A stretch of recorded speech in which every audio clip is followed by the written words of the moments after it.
All right, so here is another part to the tutorial. This is part 3, and we are now going to explore some of the ways to colorize the flanks of the hills. We have here another example of a canyon that is now in a grayscale elevation map type of situation. I started with this time a gradient going in a diagonal way, and then applying the plasma noise in difference mode. It would give you quite easily something like a canyon going diagonally along the center line. And then I actually added another one with smaller dimensions so that it would also add a little bit of noise to that, of smaller shapes. It's good to have the bigger shapes and then the smaller shapes on top of that, but just to a lesser degree, so you can use the interactive undo, as you know, to go from one to the other. And then in the end I also added or expanded the dynamic range so that we have it go from all the way dark to all the way brightest. I also made sure that it's symmetrical, excuse me, not symmetrical, but seamless. And that way, if we decide to export this, maybe we can then tile the terrain in another 3D program. But we'll cross that bridge when we get to it. Let's first see what else we want to do that. So quick look here at the 3D designer. What we see so far is something like this. We want to give it a look that is going to be perhaps useful from the shading perspective too. Let's see if we have something like this here. We do want to smooth it a little bit, put the light a little bit lower and farther away, and then make it brighter. Let's see, what else could we do to then focus on the coloring of it. So it's perhaps a little bit too far. Let's go soft so we see the shadows, and something like this would be useful, a little bit lower. And then also add the main light here, full altitude, close in. Alright, so we got some fairly good coloring here. We can bring the amplitude down flat. What we want to do now is really work on the coloring on those flanks. So we do have an object color that's currently this white one. If we choose something pink, we'll see this pink color. If we choose something brownish, let's see, how do we get brown? Something like this here. It's just not exactly what we need. We need layers or sediments appearing, stratified layers to make it look like millions of years of mineral deposits. And if we use the image itself, we see the colors from dark to bright, which controls, of course, the elevation. But you see here the original colors. That is certainly getting there, but we want more alterations of colors. So what we can do is, instead of using the image itself, we use the alternate image, what we call the swap image. Right now the swap image is empty, so we are not going to use that. We're going to work on that, and one way we can do that is take the existing image, that's this one here, and map something else to it that's a different gradient. So for instance, if you go to the window sweep editor here, you'll see a variety of gradients that are available, and you can easily make your own, but maybe just for time's sake, we'll just grab this one. This one has some interesting features. It has sort of patterns or layers that are changing. We can go to any of these, the red, the green, blue, the opacity. Let's take the value and perhaps bring it down a little bit on the brightness, and then actually add, go up and down, do a little zigzag, do a couple of bumps like that. And if it's too sharp, you can press and hold this button very briefly, very shortly. If you hold it too long, it's going to go quickly flatten it down. And so here we have perhaps even a little bit lower. If you want mostly dark colors, don't go up too high, because this is the value, the brightness there. So let's get something like this going here, and now map that to this image. So any bright part is going to be on the right end of the spectrum. Any dark part is going to be on the left end. It's going to map it from left to right, or dark to bright. And in doing so, it's going to go through all of these colors in between. Right, so therefore we will have anywhere from dark to white here, for instance, in this range. We'll have, let me see if I can highlight that. It will have layers appearing that kind of follow the terrain, the elevation. All right, so let's go and apply that. This can be done easily here under color, map to current gradient. There.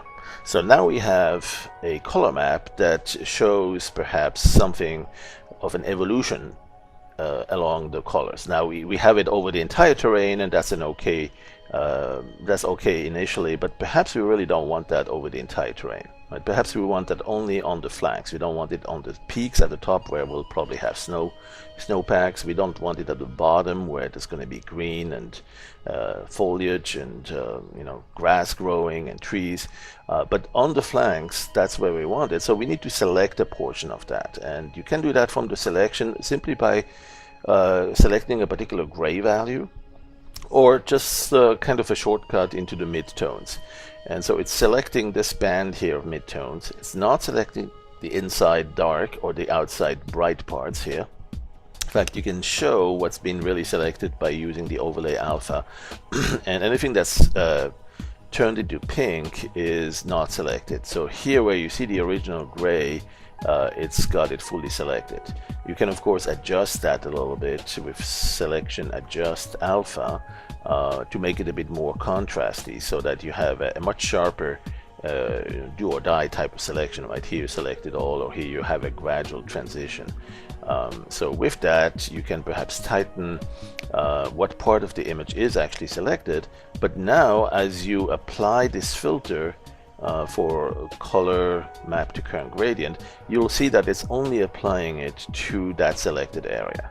Right? Then when you clear the selection, or let's say first restore that selection, you might need to get back to that. It's a good idea while you're working on that to have a quick way to get back to it. So, but now we can go and select. Let's see, where is it? Clear the alpha, and you see indeed the colors were only applied to the selected area. All right, so this gradient was applied to that. So that's a good gradient as a starter. Let's go and store that, and that's here. And from the image menu, we can also copy it down to the swap image. All right.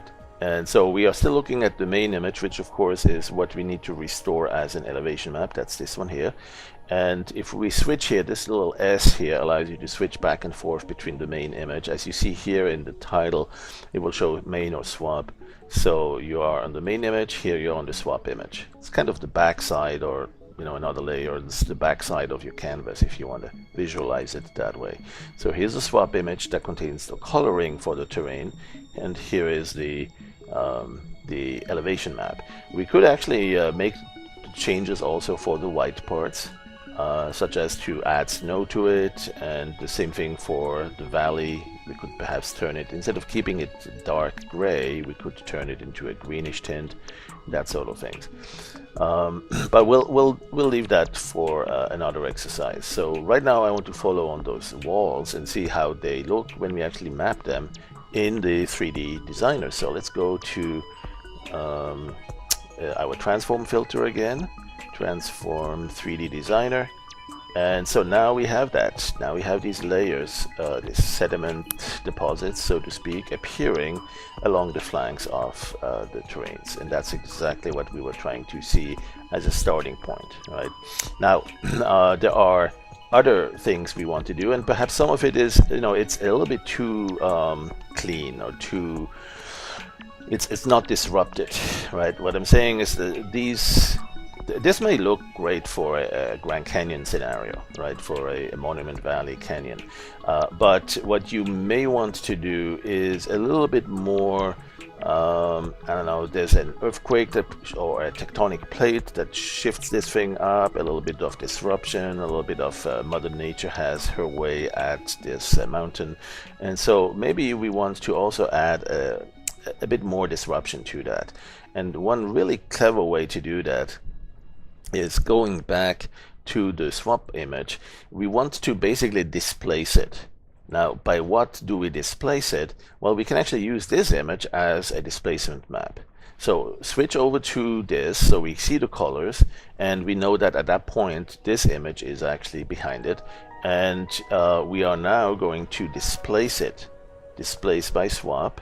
Let's say the default one, just to understand what's happening here. The first one, this one, it's using the other image, the grayscale image in that case, to displace the pixels here by some amount in a certain direction. Now that's not the one I recommend using. There's a better one for this purpose. So displace by swap using the pool displace. As Dan described in his intro tutorial on the river canyon, this one here has some interesting types of the interesting effect, and you can easily first of all, you can easily replicate it a few more times, so it actually produces many more layers of sediments, and then also the direction is not all the same, so it's interesting. It's going to look really interesting in terms of the terrain. So I recommend trying that, and then store that and switch back to the grayscale. So we're looking back at the main image again, and we can, by the way, we can click this large image, this large icon here in the upper right under the previews. In case that's minimized, just open it up here. Under the previews, you can click on that to blend the two layers. Both the main and the swap image are displayed at the same time. Now, how are they blended? You can right click on that and set the layers mixing mode here, the current layers mode. By default, I think it's the same as a multiply. You might want to try screen mode and some others that might be a little bit easier to see both images at the same time. Anyway, so now we can go back to our terrain here and 3D Designer. And so now we have still a fairly good looking terrain, but it has some variety, it has some variance to it. It's not all the same looking, it's not all that regular or predictable. You know, it has a little bit of disruption to it, and that makes it just a little bit more interesting, right? That's the idea, is that to keep the brain busy, to keep the eyes and the brain stimulated with a lot of information, a lot of changes, a lot of noise, which is the way Mother Nature has it. So what we could do then is say, well, let's see if we could actually also work on the snow caps or work on some other parts. There are other ways to colorize them, right? Like, for instance, if I take the selection now on the dark side rather than the midtones that I did earlier, I'm going to select the shadow region. So the shadows are down here, and I'm going to also strengthen that a little bit with the adjust alpha, and give it a little bit more there, tighten that a little bit, and make it so that we have a fairly good selection, and then suddenly drops off to no selection. And so what I'd like to do is in this one here, rather than working with sediments that are similar to this, even though they could be in green color, what I'd like to do is perhaps actually just fill it with something that kind of has a green appearance. Let's see if we can use the fill tool here, the fill settings. And the fill settings, we want to use the pattern mode. There's a plain color mode, of course. You could use that, right? I mean, you could go to green and make it a dark green there, and then simply fill that under image, fill there, boom, and then now we got some green here, but that's not detailed enough. We need a little bit more variation. And so one thing we could do here is use the pattern mode. So pattern fill rather than plain fill here, but clicking on patterns, you'll see some preset patterns. You may have your own images that you can use as patterns. I would use, for instance, this one here. When you click on that image, you see a preview of how it's being tiled, and hopefully it's a seamless image. That's what we have here. But if you use your own, make sure it's seamless. So this one's really nice. It's noisy. This one's pretty good too. You might want to make it smaller. Now this image is actually loaded into the brush as a custom brush, so what you can do is you can make it smaller simply by going to the brush menu and resample that, right? And once you do that, you'll see that here it's indeed a smaller It's still being tiled. If it's too small, you might notice that pattern of repetition there, so maybe that's not so good. Let's see if we can go select this, and let me just make it a little bit smaller. Resample there, something like that. Okay, good enough. Okay, so we have this pattern now, and I'm going to fill it on top of that one.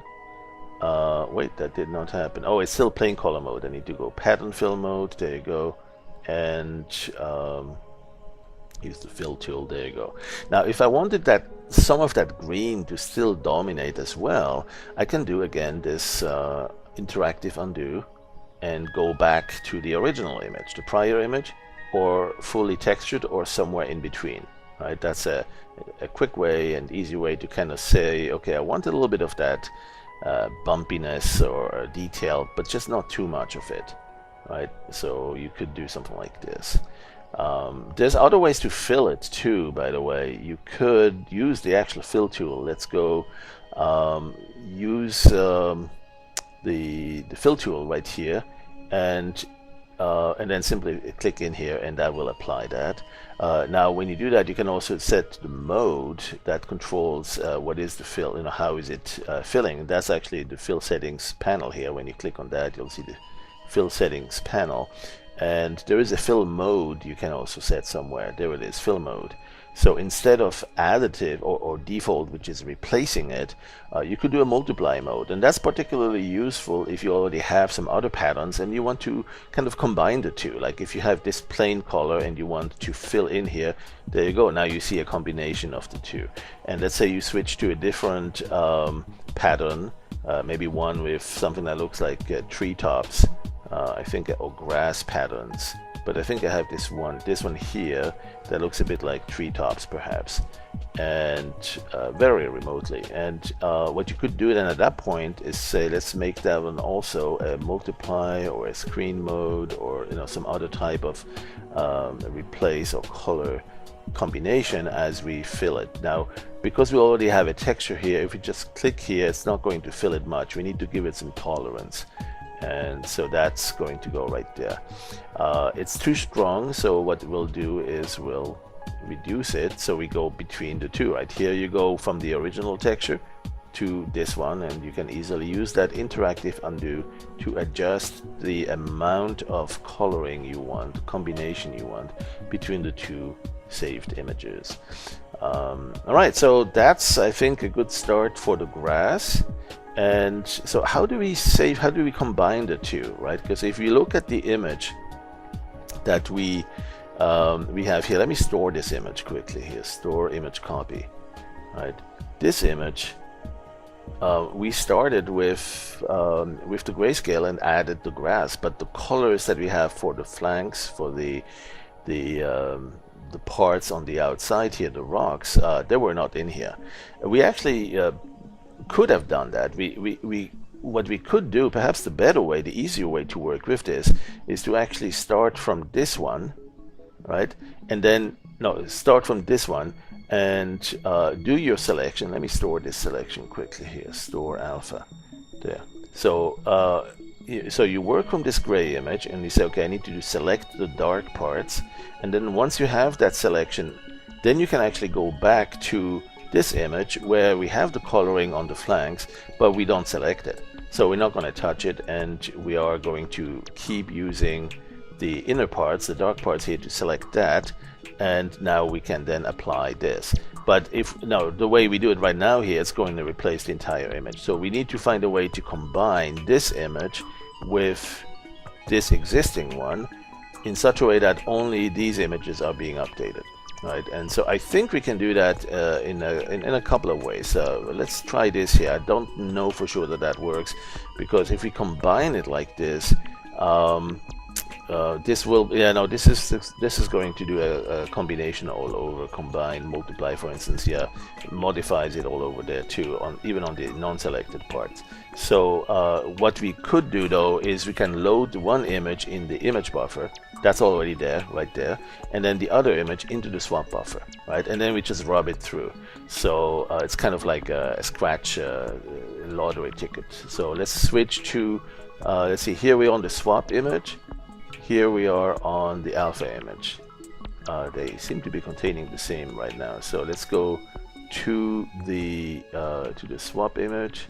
There you go, and load this thing in, and then back to the main image. So now we have these two images, and we'd like to take the green part that we have here inside the selection and transfer that to this one, right?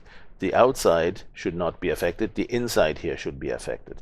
Well, we can do that with a copy from one to the other, from the main buffer to the image buffer. There's actually a filter we can use for that, which is to combine the two with the swap, right? So mix buffer, you can say show me this one or show me that one. Yeah, and it does respect the alpha channel, so it only actually modifies those pixels that are enabled or visible through the alpha channel. So that's a clean way, that's a quick way to do it, right? The outside is not affected, it's masked off. The alpha channel say hands off, don't touch it. The inside though, we can blend that coloring in there. So that's one way to do it. The other way, let me step back. We still have this image here and this image here, and we want the green to transfer into the inside selected valley here.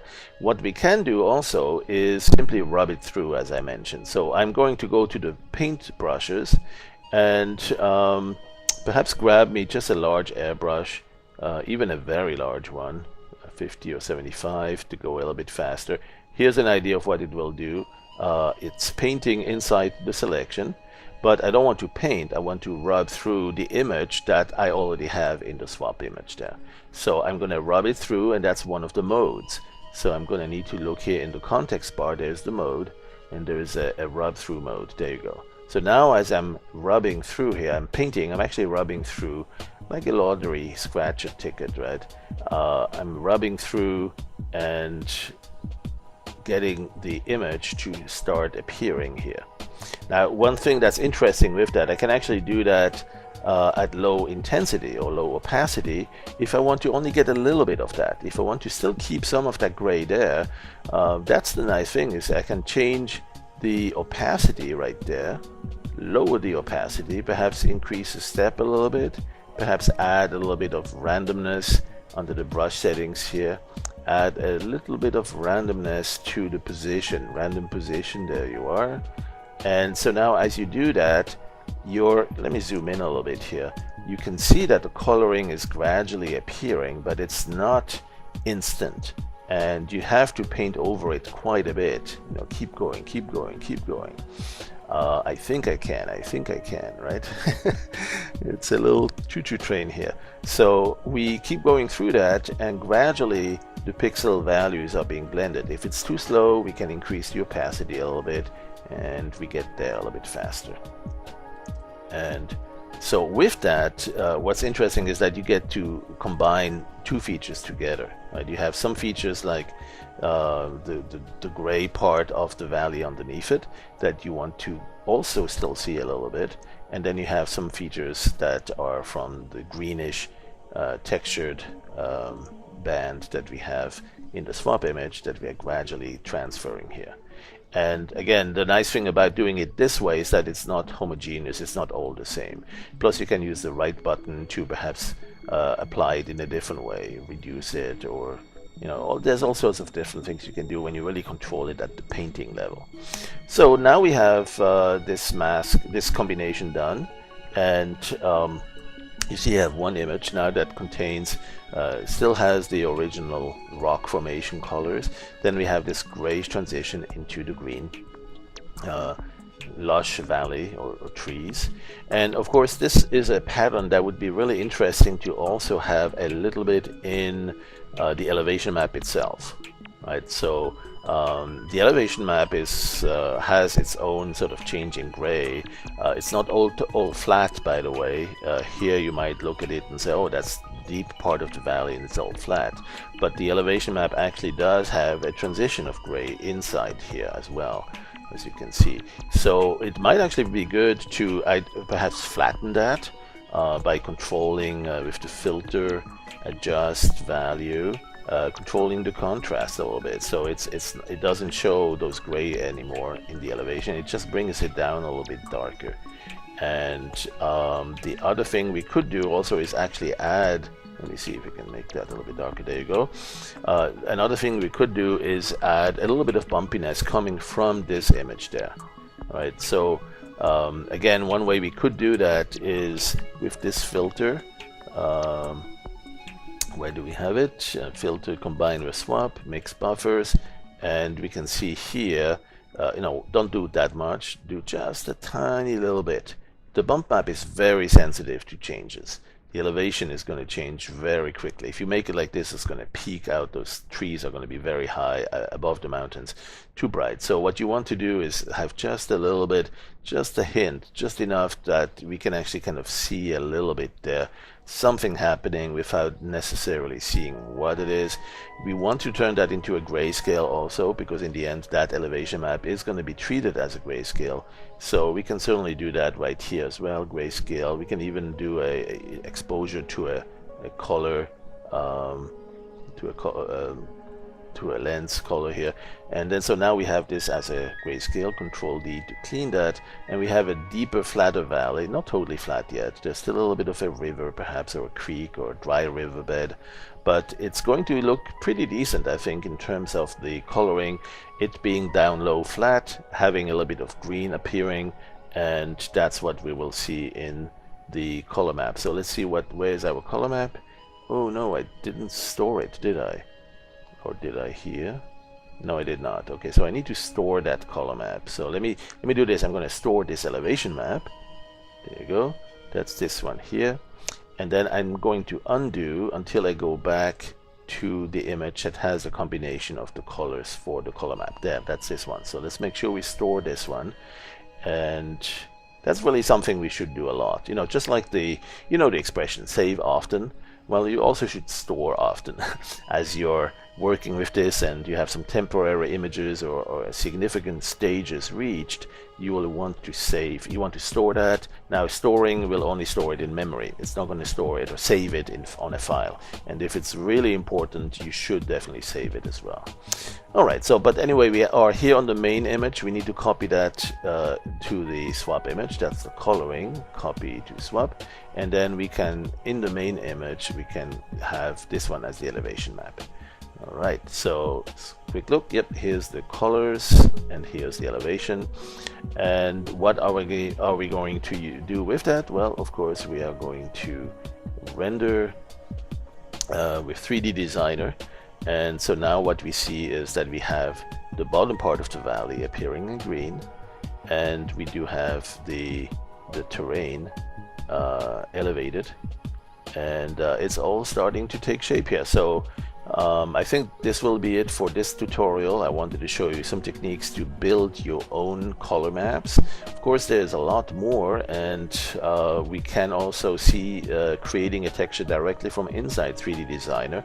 One of the steps you can do after that is go back to that displacement map, the pool displays in particular, to give it that irregular appearance and some disruptions, which is one of the things that makes it interesting looking. So we'll cover more in future parts. This is a good one. Let's just finish it up perhaps with a little bit of repeat here on the background color. Let's see if we want a little bit of fog, and let's see what else do we want to do here. Probably add a little bit of brightness to that. Where is it? There, that's the brightness. Change the direction of the light source. There, something like this, so it's coming from the far right. Change the elevation. We want to be perhaps a little bit like this. Let's add some erosion. We haven't played with that yet. That will be part of the next steps. I think we want to refine the geometry here a little bit.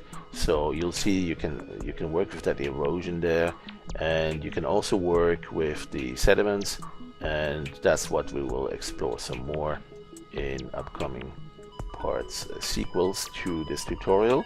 Let's see, what else do we want? Add a little bit of ambient occlusion in additive mode. There you go. Reduce the filtering, the pre-filter, so we keep a little bit more detail, and make the anti-aliasing the very best possible. Let's enable the ground fog too, right there, and there we get a little bit of ground fog filling in.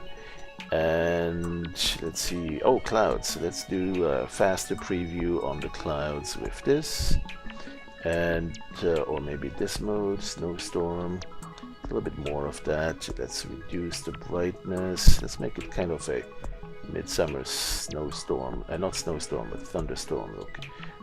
Let's use this one, and then we want to put it in place, let's say over the back end there in the far distance. Yep, back there.